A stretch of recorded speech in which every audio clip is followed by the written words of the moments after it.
Pune German bakery സ്ഫോടനം ഈ ബോംബെ ഭീകരാക്രമണത്തിൻ്റെ തുടർച്ചയായിട്ടുള്ളതാണ്. അതിനുശേഷം വലിയൊരു സെക്യൂരിറ്റി അലർട്ട് ഉണ്ടായപ്പോൾ ഈ ഓഷോ കമ്മ്യൂണിറ്റി സെൻറ്ററിലെ CCTV ദൃശ്യങ്ങൾ പരിശോധിച്ചു. CCTV ദൃശ്യങ്ങൾ പരിശോധിച്ചപ്പോൾ ചില ഫുട്ടേജുകൾ കിട്ടി.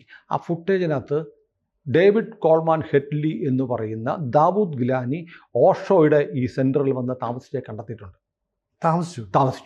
താമസിച്ചതായി ഈ കമ്മ്യൂൺ അധികൃതർ CCTV ദൃശ്യങ്ങളിൽ നിന്ന് മനസ്സിലായ ഉടൻ തന്നെ പോലീസിനെ അറിയിച്ചു. പോലീസ് ഉടൻ തന്നെ സംഭവിച്ചെന്ന് പോലീസ് ആ ഏറിയ അങ്ങ് വളഞ്ഞു.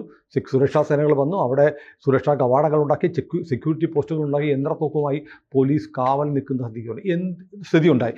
എന്തിനാണ് പൂനെ സ്ഫോടനത്തിന് തൊട്ടു മുമ്പ്, മുംബൈ സ്ഫോടനം കഴിഞ്ഞ് കഷ്ടിച്ചൊരു വർഷം 1.5 വർഷം കഴിയുമ്പോഴാണ് പൂനെ സ്ഫോടനം ഉണ്ടായത്. ജർമ്മൻ ബേക്കറി സ്ഫോടനം ഉണ്ടാകും. പൂനെ സ്ഫോടനം എന്നല്ല, ജർമ്മൻ ബേക്കറി സ്ഫോടനം എന്ന് പറയുന്നത്. ഈ ജർമ്മൻ ബേക്കറി സ്ഫോടനത്തിന് തൊട്ടു മുമ്പ് എന്തിന് ദാവൂദ് ഗിലാനി, കോൾമാൻ ഹെഡ്ലി അവിടെ വന്ന് താമസിച്ചു? ഇവർ രണ്ടും ഇരട്ട മക്കളെ പോലാണ്. ആര്? റാണയും ഹെഡ്ലി. ഇവർ പരസ്പരം അറിഞ്ഞാണ് എല്ലാം പ്ലാൻ ചെയ്തത്. അങ്ങനെയുള്ള ഹെഡ്ലി എന്തിനാണ് ഓഷോ സെൻറ്ററിൽ, ഓഷോ കമ്മ്യൂണിൽ, അവിടെ ആയിരക്കണക്കിന് ആളുകളുണ്ടാവും, ലോകത്തിൻ്റെ പല ഭാഗത്തു നിന്നുള്ള ആളുകളുണ്ടാവും, അവിടെ വന്ന് താമസിച്ചത് എന്തിനാണ് എന്നുള്ള ചോദ്യം ബാക്കിയുണ്ട്. കൂടുതൽ വാർത്തകളും വിശേഷങ്ങളും നിങ്ങളിലേക്ക് എത്താൻ ABC മലയാളം സബ്സ്ക്രൈബ് ചെയ്യുക, ബെൽ ബട്ടണും അമർത്തുക.